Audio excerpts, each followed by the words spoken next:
Bismillahirrahmanirrahim. Assalamualaikum warahmatullahi wabarakatuh. Alhamdulillahi rabbil alamin. Wassalatullahu wassalamu ala Muhammadin sayyidil anbiya'i wal mursalin wa ala alihi wa sahbihi ajma'in. Wala hawla wala quwwata illa billahil aliyil azim. Qala Allah ta'ala fil Qur'anil Karim, wa ma ataakumur rasulu fakhuduhu wa ma nahakum anhu fantahu. Amma ba'an, faya ayyuhal mu'min, hamba-hamba Allah yang dirahmati oleh Allah Subhanahu wa ta'ala, mudah-mudahan kita terus Allah jaga, Allah lindungi, Allah istiqomahkan hati kita dari hidayahnya Allah Subhanahu wa ta'ala dan cinta kita kepada Nabi Muhammad sallallahu alaihi wasallam.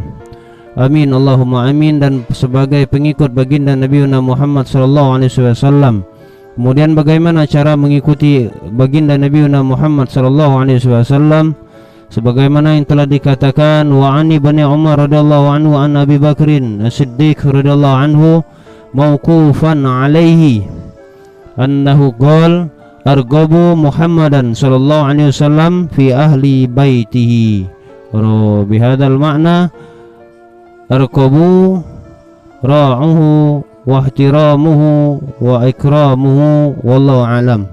Artinya kita membantu ahlul baitnya, wa ihtiramuhu, dan kita memuliakan ahlul baitnya, dan kita menghormati ahlul baitnya, wa akramuhu, dan kita memuliakan para ahlul baitnya Rasulullah sallallahu alaihi wasallam.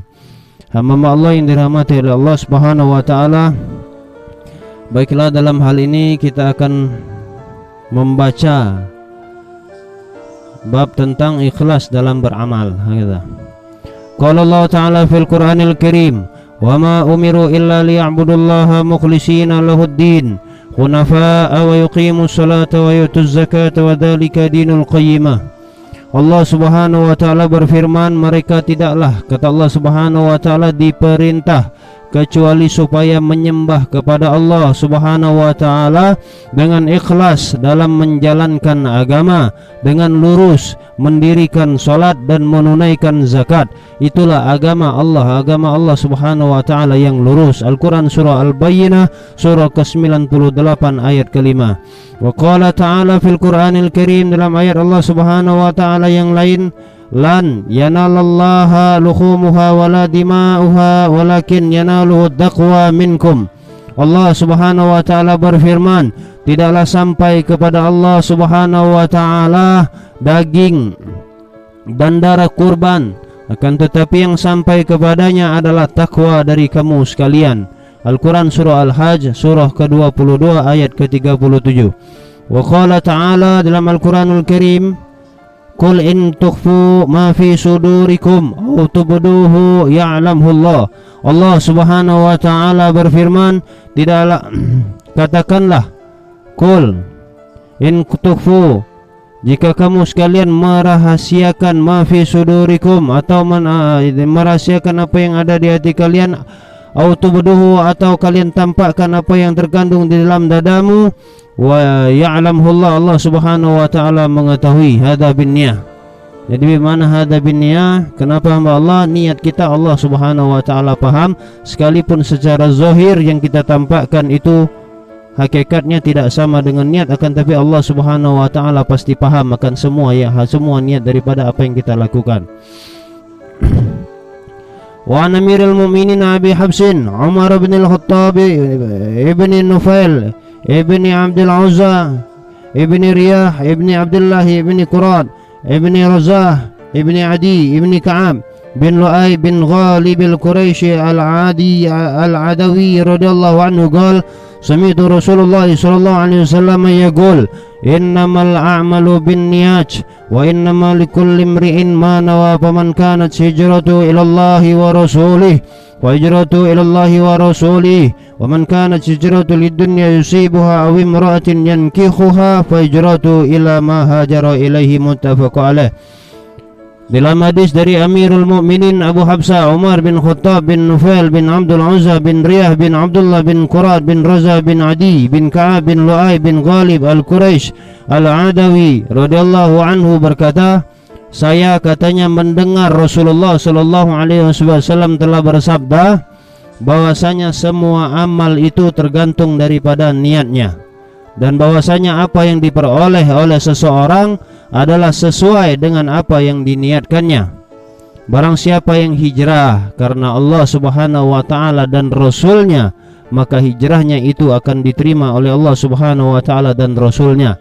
Dan barang siapa yang hijrahnya karena mencari dunia atau lain-lain, atau karena wanita, niatnya untuk mencari wanita dan mendapatkan wanita yang akan dinikahinya, maka hijrahnya itu hanya memperoleh apa yang diniatkannya dalam hijrahnya itu.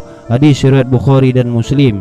Jadi niat hijrah kalau bukan karena Allah Subhanahu wa taala semata-mata karena niat dunia ini, maka batas dunia saja. Tidak ada, Allah tidak beri untuk persiapan kelak kita di yaumul akhirah. Di dalam hadis yang lain juga Rasulullah sallallahu alaihi wasallam, wa an ummil mu'minin ummi Abdullah Aisyah radhiyallahu anha qalat, qala Rasulullah sallallahu alaihi wasallam, bahwasanya Rasulullah sallallahu alaihi wasallam telah bersabda, nanti akan ada sekelompok pasukan yang akan menyerang Ka'bah. Kemudian ketika mereka sampai di suatu tanah lapang, maka dibinasakanlah mereka semua sejak dari yang paling depan sampai yang paling belakang. Ada kata Rasulullah sallallahu alaihi wasallam. Kemudian Aisyah berkata, Aisyah tadi bertanya, wahai Rasulullah, bagaimanakah mereka dibinasakan semua sejak dari yang paling depan sampai yang paling belakang? Padahal kata Aisyah radhiyallahu anha, di antara mereka ada orang yang akan berbelanja serta ada pula yang tidak membantu mereka, artinya tidak maksud daripada golongan mereka. Kemudian beliau sallallahu alaihi wasallam menjawab, mereka dibinasakan semua sejak dari yang paling depan sampai yang paling belakang. Kemudian nanti kata Rasulullah sallallahu alaihi wasallam, mereka akan dibangkitkan sesuai dengan niat mereka masing-masing daripada mereka. Hamba-hamba Allah yang dirahmati oleh Allah, sebegitu pentingnya niat. Hadis riwayat Bukhari dan Muslim. Wa an Aisyah radhiyallahu anha qalat, qala an-nabiy sallallahu alaihi wasallam, la hijrata ba'da al-fathi walakin jihadun wa niyatun wa idza stunfirtum fanfiru. Muttafaq alaih. Dari Aisyah radhiyallahu anha telah berkata bahwasanya Nabi Muhammad sallallahu alaihi wasallam tidak ada hijrah lagi setelah ditaklukkannya kota Mekah, tetapi yang tetap ada yaitu jihad atau berjuang pada jalannya Allah Subhanahu wa taala dan niat untuk selalu berbuat baik. Oleh karenanya jika kamu sekalian dipanggil untuk berjuang, maka berangkatlah. Hadis riwayat Bukhari dan Muslim. Wa Nabi Abdullah Jabir ibni Abdullah al-Ansari radhiyallahu anhuma qol, dari Abu Abdullah bin Jabir bin Abdullah al-Ansari radhiyallahu anhuma telah berkata, dalam salah satu peperangan kami bersama-sama dengan Nabi Muhammad sallallahu alaihi wasallam. Kemudian beliau sallallahu alaihi wasallam bersabda, sesungguhnya di Madinah ada beberapa orang yang apabila kamu melalui jalan atau menyeberangi lembah, niscaya mereka senantiasa mengikuti kamu sekalian. Yang mencegah mereka hanyalah sakit. Pada salah satu riwayat lain juga, melainkan mereka selalu menyertai kamu sekalian di dalam mencari pahala Allah Subhanahu wa taala. Hadis riwayat Muslim. Dan di dalam hadis yang lain diriwayatkan oleh Bukhari dari Anas radhiyallahu anhu, di mana dia berkata, kami bersama-sama dengan Nabi Muhammad sallallahu alaihi wasallam kembali dari perperangan Tabuk. Kemudian beliau bersabda, sesungguhnya masih ada beberapa orang yang kami tinggalkan di Madinah, di mana mereka senantiasa menyertai kami baik sewaktu kami keluar masuk pedusunan maupun sewaktu kami menyeberangi lembah, dan mencegah yang mencegah mereka itu hanyalah sebuah daripada halangan. Dari Abu Zaid Ma'an bin Yazid bin Al-Akhnas radhiyallahu anhum wa abuhu wa jadduhu sahabiyuna qala, kana Abi Yazid akhraja dananira yatasaddaqu biha fawada'aha inda rajulin fil masjid faji'tu fa'aghadtuha فأتيته بها وقال والله ما إياك أردت فخاصمته إلى رسول الله صلى الله عليه وسلم فقال لك ما نويت يا يزيد ولك ما أخذت يا معن. Rawahul Bukhari. Bahwasanya dia telah berkata, ayah saya Yazid mengeluarkan beberapa dinar untuk bersedekah. Kemudian ayah mempercayakan kepada seseorang yang berada di dalam masjid untuk membagi-baginya. Saya datang ke masjid dan meminta dinar itu. Kemudian saya datang ke tempat ayah dengan membawa dinar itu. Lantas saya berkata, demi Allah, bukan untuk kamu dinar itu saya sediakan. Kemudian peristiwa itu saya sampaikan kepada Rasulullah sallallahu alaihi wasallam, maka beliau sallallahu alaihi wasallam bersabda, bagimu apa yang engkau niatkan hai Yazid, dan bagimu apa yang engkau ambil hai Ma'an. Riwayat Bukhari. Dari Abu Ishaq, Sa'ad bin Abi Waqqas, Malik bin Uhaib bin Abdul Manaf bin Zuhra bin Kilab bin Murrah bin Ka'ab bin Lu'ay al-Quraish az-Zuhri radhiyallahu anhu ahadil ashara al-mashhud, salah seorang di antara 10 orang yang dijamin oleh Allah Subhanahu wa taala masuk ke dalam surga. Kemudian ia berkata, Rasulullah sallallahu alaihi wasallam menjenguk saya pada musim haji wada karena saya sakit keras. Kemudian saya berkata, wahai Rasulullah, sesungguhnya sakit saya ini sangat keras sebagaimana yang Tuhan lihat, sedangkan saya mempunyai harta yang cukup banyak dan yang mewarisi hanyalah seseorang anak perempuan. Maka bolehlah saya sedekahkan 2/3 dari harta saya itu. Kemudian Rasulullah SAW menjawab, tidak boleh. Kemudian saya bertanya, separuh wahai Rasulullah untuk saya sedekahkan. Kemudian Rasul menjawab kembali, tidak boleh, kata Rasul. Saya bertanya lagi, 1/3 saja ya Rasulullah. Kemudian Rasul menjawab, 1/3 itu sudah cukup banyak dan cukup besar. Sesungguhnya bila kamu meninggalkan ahli warismu kaya-kaya, maka itu lebih baik daripada kamu meninggalkan mereka dalam keadaan miskin, sehingga mereka terpaksa meminta-minta kepada sesama manusia. Sesungguhnya apa yang kamu nafkahkan dengan maksud untuk mencari ridho Allah, pasti kamu diberi pahala karenanya, sehingga apa yang dimakan oleh istrimu. Abu Ishaq berkata, kemudian saya bertanya, wahai Rasulullah SAW, apakah saya akan segera berpisah dengan kawan-kawanku? Kemudian beliau sallallahu alaihi wasallam menjawab, sesungguhnya kamu belum berpisah. Kamu masih akan menambah amal yang kamu niatkan untuk mencari ridha Allah Subhanahu wa taala, sehingga akan bertambah derajat dan keluhuranmu, dan barangkali kamu akan segera meninggal setelah orang-orang dapat mengambil manfaat dari kamu. Di samping ada juga orang-orang lain yang merasa dirugikan oleh kamu. Wahai Allah, lanjutkanlah bagi sahabat-sahabatku hijrah mereka dan janganlah engkau mengembalikan mereka ke tempat yang mereka tinggalkan. Tetapi kasihan si Sa'ad bin Khawlah yang selalu disayang oleh Rasulullah SAW karena ia mati di Mekah. Hadis riwayat Bukhari dan Muslim. Hamba Allah yang dirahmati oleh Allah Subhanahu wa taala.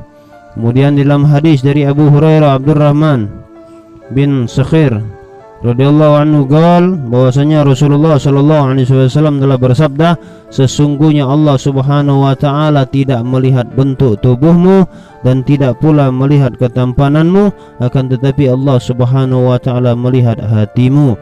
Innallaha ta'ala la yanzuru ila jusamikum wala ila suwarikum walakin yanzuru ila qulubikum. Rawahu Muslim.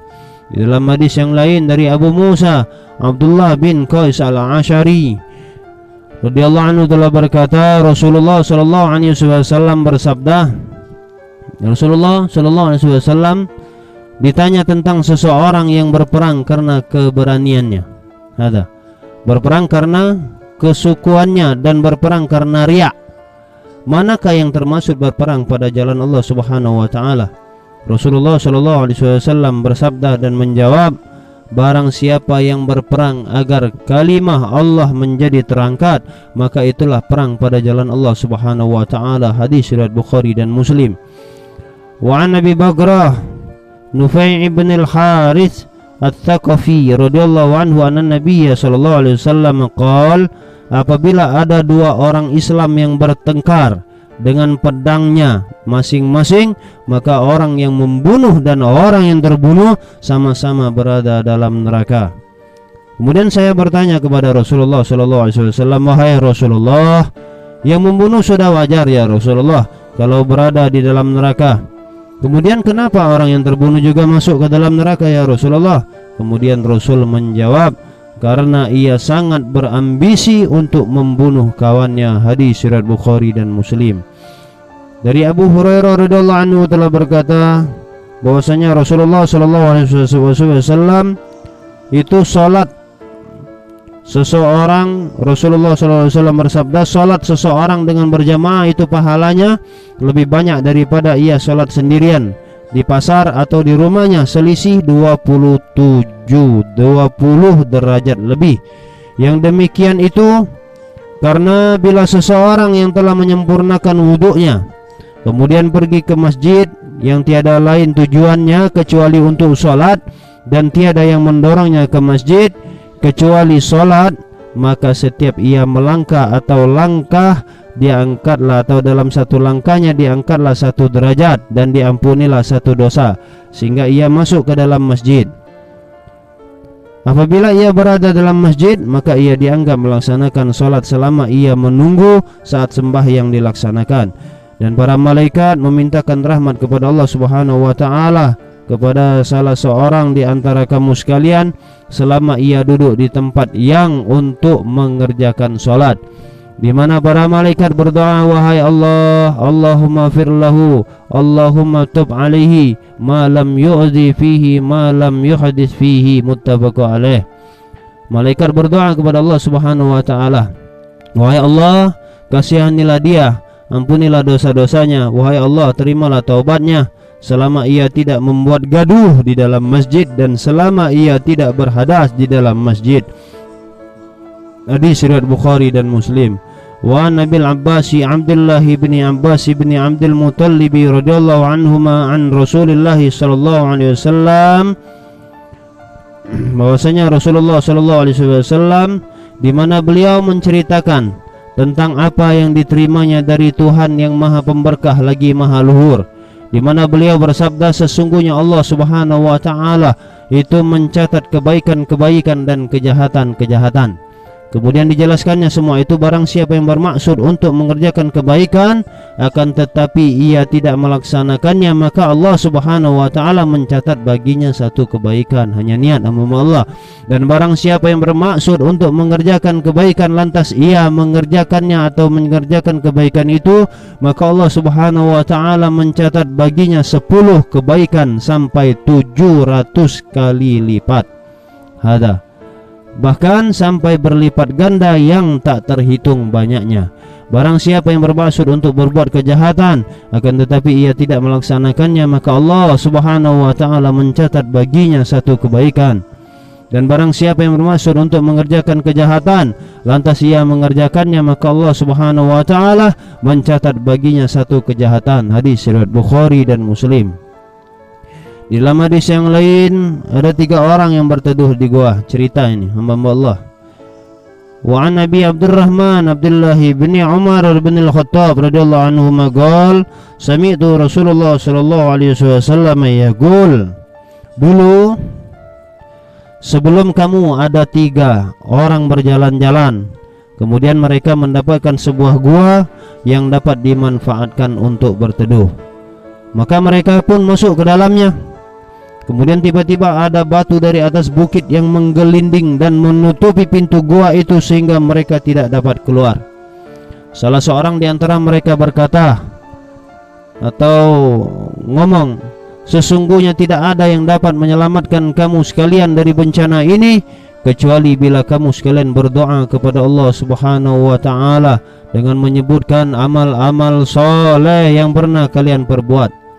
Kemudian salah seorang di antara mereka berkata, wahai Allah, saya mempunyai ayah dan ibu yang sudah tua renta, dan saya biasa mendahulukan memberi minuman susu kepada keduanya sebelum saya memberikannya kepada keluarga dan budakku.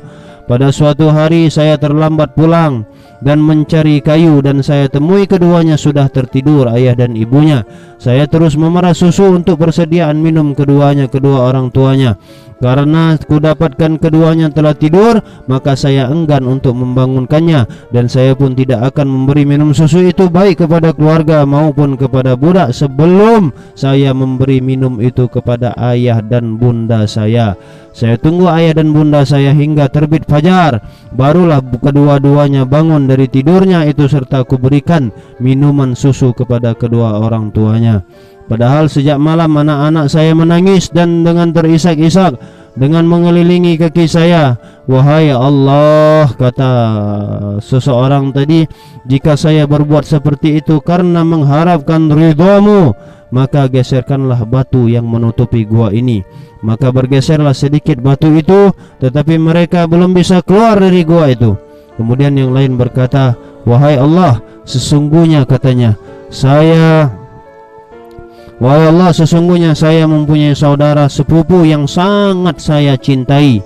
Saya sangat mencintainya sebagaimana lazimnya orang laki-laki mencintai orang perempuan. Kemudian saya ingin berbuat zina dengannya, tetapi ia selalu menolaknya.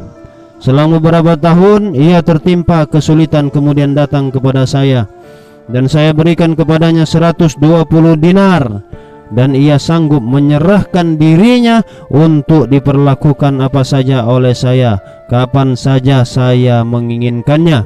Pada riwayat yang lain juga dikatakan, kemudian ketika saya berada di antara kedua kakinya atau di selengkangan pahanya, ia berkata, takutlah kamu kepada Allah Tuhanmu, dan janganlah kau sobekkan selaput darahku kecuali dengan jalan yang benar. Kemudian saya meninggalkannya, padahal dia adalah seseorang wanita yang sangat saya cintai, dan saya relakan emas dinar yang kuberikan kepadanya. Kemudian dia berdoa, wahai Allah, bertawasul, wahai Allah, jika saya berbuat seperti itu karena mengharapkan ridhamu, maka geserkanlah batu yang menutupi gua ini. Maka bergeserlah batu itu, tetapi mereka belum bisa keluar dari dalam gua itu. Kemudian orang yang ketiga berkata, wahai Allah, saya memperkerjakan budak beberapa karyawan, dan semuanya saya gaji dengan sempurna kecuali ada seseorang yang meninggalkan saya dan tidak mau mengambil gajinya lebih dulu. Kemudian gaji itu saya kembangkan sehingga menjadi banyak. Selang beberapa lama dia datang kepada saya dan berkata, wahai hamba Allah, berikanlah gaji saya yang dulu. Dan saya berkata kepadanya, wahai Allah subhanahu wa ta'ala, semua yang kamu lihat itu, baik unta, sapi, kambing, hai hamba Allah, semuanya itu maupun budak yang mengembalakannya itu, semua adalah gajimu. Kemudian ia terkagetkan dan berkata, wahai hamba Allah, janganlah engkau mempermainkan saya seolah-olah engkau mau mengolok-olokkan saya. Kemudian dia menjawab, saya menjawab, saya tidak mempermainkan. Saya menjawab, saya tidak mempermainkan kamu. Kemudian dia pun mengambil semuanya itu dan tidak meninggalkannya sedikit pun. Kemudian dia berdoa kepada Allah, wahai Allah, jika saya berbuat seperti itu karena mengharapkan semata-mata karena ridhamu, maka geserkanlah batu yang menutupi pintu gua ini. Maka bergeserlah batu itu dan mereka pun bisa keluar dari dalam gua. Maka dari itu hamba Allah, marilah bersama-sama kita memperbaiki niat kita semua. Niatkan semata-mata berharap ridha Allah. Mudah-mudahan amal kebaikan kita Allah subhanahu wa ta'ala ijabah dan Allah terima. Sudah barang tentu kelak Allah berikan Allah berikan ganjaran sesuai dengan apa yang kita amalkan. Dan insyaallah Allah subhanahu wa ta'ala terus melindungi kita di dunia wal akhirah. Al-fakir ad-dhaif ilallah, terus meminta maaf atas kesalahan dan kekeliruan. Al-afu minkum, sekali lagi kita terus berwasiat, cintailah mereka para alim, para ulama, para soleh, terkhusus mereka para habaib, duriyahnya Rasulullah sallallahu alaihi wasallam. Wabillahi taufiq wal hidayah. Wassalamualaikum warahmatullahi wabarakatuh.